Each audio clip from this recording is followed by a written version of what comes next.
سبب و علت علماء به پوهیږي یو د حکم د پر علت وي بل سبب وي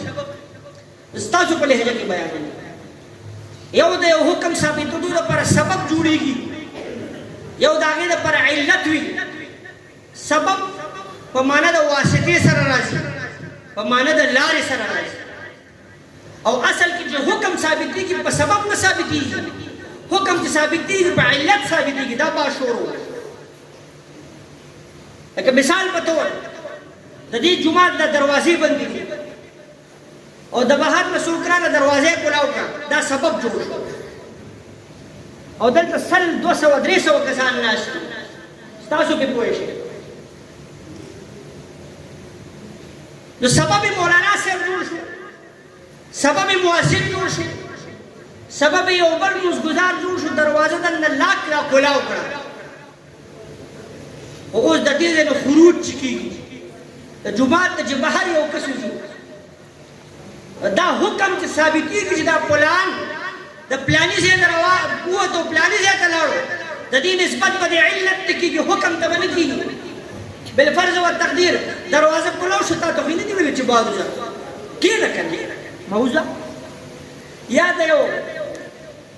پنجرې دروازه چا کولاو کړه ډېر تفصیلات دي او مرغۍ ته بهر ووته نسبت به چا ته کېږي د کولاوونکي ته به کېږي د مرغۍ ته به کېږي ډېر تفصیلات دي غرض به سره په دې کې یو پوینټ راغی سره چې ښه نسبت به علت ته کېږي خو بیا پکې لاندې ناکتین لیکي چې په کم ځای کې د علت نه اطلاع محال شي نو بیا به نسبت سبب ته کېږي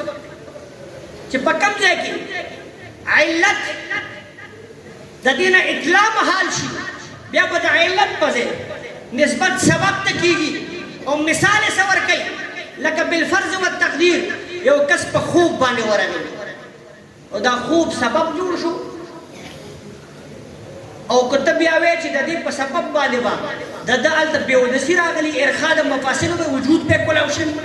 نو اصل کې د بېودسي په خوب نه راځي خوب خو د ده صرف یو سبب جوړ کړو اصل کې د بېودسي چې راځي دا خو دې وجه نه راغله چې ارخا د مفاصلو راغله ممکنه ده چې د ده نه داسې څه صادر شوي وي چې په هغې باندې اودس ماتېږي دا بحث لہذا په دې ځای کې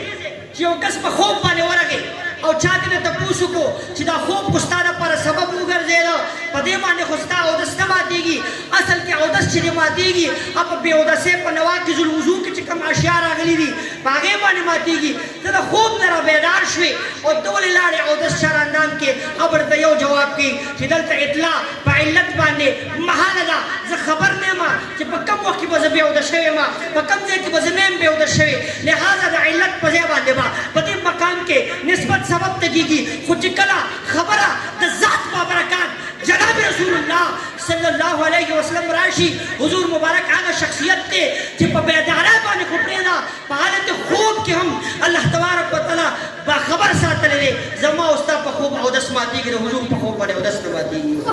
وما علینا الا البلاغ المبین.